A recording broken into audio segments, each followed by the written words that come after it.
Well, we're over 30 seconds past noon, just hours away from learning why the accused Fordyce shooter is appearing in court. It's the newest update we're following since Travis Posey pled not guilty to murder charges. Those charges accuses Posey of the Fordyce grocery store shooting where 4 people died. Our team learned the family of the shooting victims received letters informing them of today's court appearance. Posey himself will not be physically inside the courthouse, but will instead appear over Zoom. Right now, all we know is that the meeting starts shortly after 3 this afternoon in Dallas County. Our team will be there working to learn more information and to provide that with you tonight during our evening coverage. Also developing this top hour, THV 11 has obtained court documents from Arkansas's Western District which reveal accusations against Tyson Foods of allegedly using child labor. After being unsealed, court documents revealed inspection warrant applications for Tyson Plans and Rogers in Green Forest.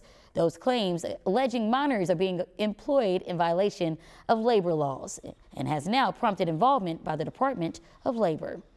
Months after the September search of both Arkansas plants, Tyson is addressing the claims, saying they don't employ people under 18 and say, quote, they do not facilitate, excuse, or in any other way participate in the use of child labor, end quote.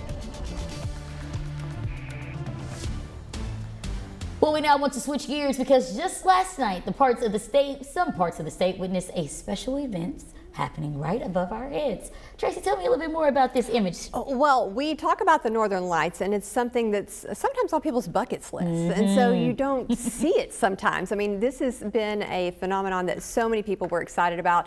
It's a geomagnetic storm is what it is, and the stronger it is, the more you can see that a little bit south. So our very own Nathan Scott, who is always the chaser of everything, took his lovely wife, and they went to Van Buren County, and check out that shot. It is absolutely beautiful.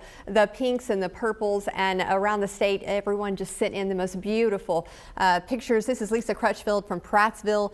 Just that nice hue, just almost looks magical and heavenly, doesn't it? Were you able to see it last night? I was asleep, Tracy. Oh, I know. Well, I tried to stay awake to go look, and I never was able to see it. But Jamie Frinkle in Knoxville, I love that contrast with those trees there. It's just absolutely gorgeous. A couple of more for you to see.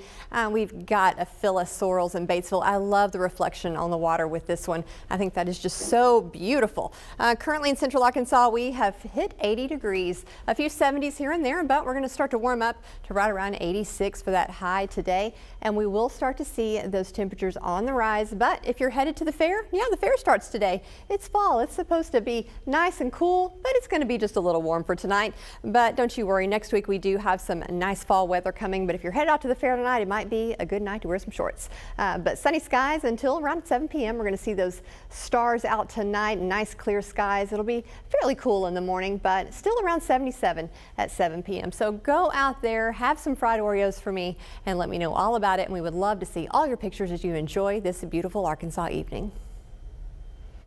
All right, Tracy, thank you. Hurricane Milton has made its exit, leaving behind a growing death toll. Christian Benavides takes you through the streets of Florida for an in-depth look at the widespread damage.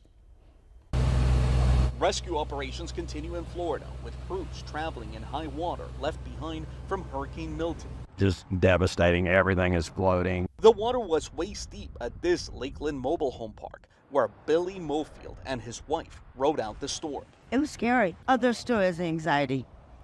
It still is. For some Tampa residents, the swamp of stormwater and overflowing sewage now contaminates their homes, including Yamile Barrios' house. I was in the street for 3 years, and it took me a hard time to get where I'm at. Yeah. Back again. This 80-year-old woman evacuated ahead of landfall, leaving everything behind. This is a bad dream. Very bad dream.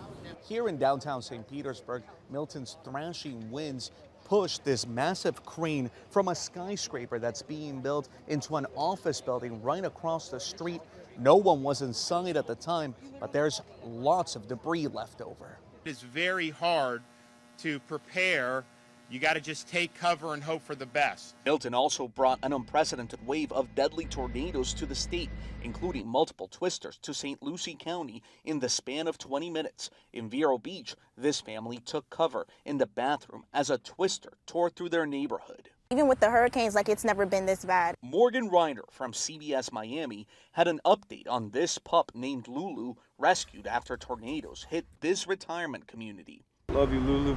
Lulu's owners died in the storm. Now she's reunited with their grandson, a moment of joy amid crushing loss. Cristian Benavides, CBS News, St. Petersburg.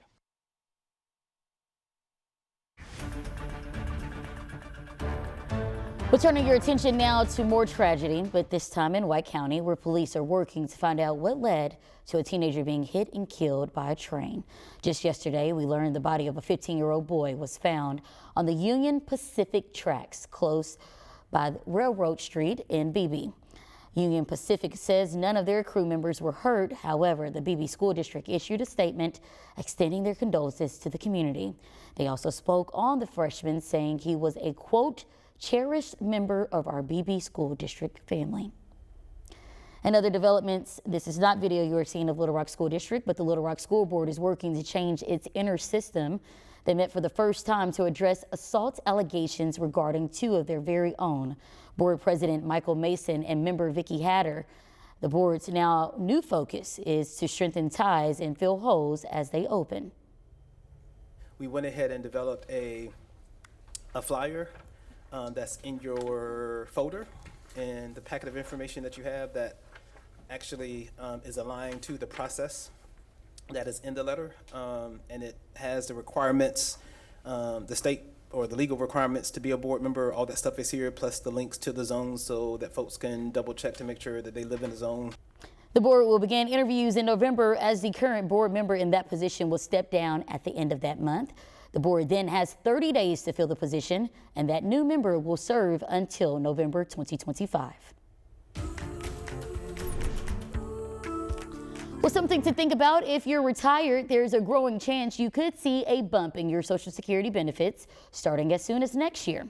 The Social Security Administration previously shared an amendment or adjustment for the cost of living that will cause your checks increase by over $50 each month starting in January. This will affect around 72.5 million people. The increase is based on the previous year. So if you look at a year where you get a big Social Security cost of living increase, it usually means that the previous year you didn't do so well. Next year's increase is an immediate reflection of inflation going down. At the national level, the Traffic Highway Safety Administration is encouraging people to wear seatbelts. Chris Van Cleve shares why and the steps taken to keep people safe. This test highlights the importance of seatbelts. The driver is wearing one, but the backseat passenger is not and slams into the front seat. Seatbelts are the #1 safety feature in your vehicle. They dramatically reduce your risk of dying in a crash. David Kidd is a senior research scientist at the Insurance Institute for Highway Safety, which has pushed for seatbelt reminders that go beyond federal standards. We want seatbelt reminders to be loud enough that you can't ignore them. For the front row, an auditory beep lasting at least 90 seconds. When IIHS tested new car models in 2022, only 17% met their higher standard and earned a good rating. But that has changed dramatically. This year, 62% of new models received a good grade. The Ford Maverick is one of those improved vehicles.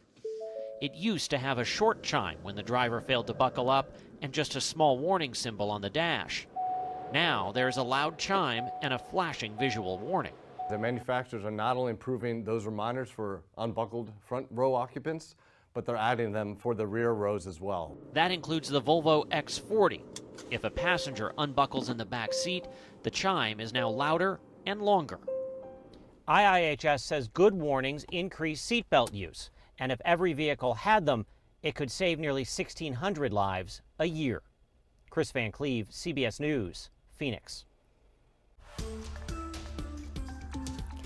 Happening today, our team is getting a closer look at the new middle school building in Benton that should be open this time next year. Benton Public Schools shared a sneak peek of the building earlier this month. We're going to have pictures there, and THV 11 Carter 3 is walking you through the new school as we speak. So be sure to get an in-depth first look tonight at 5 and 6. Meanwhile, in Cabot, a new playground is making sure no child is left out of having fun outside. New all-inclusive playgrounds are now at 11 schools across the district. The goal is to allow endless possibilities for children faced with day-to-day adversity.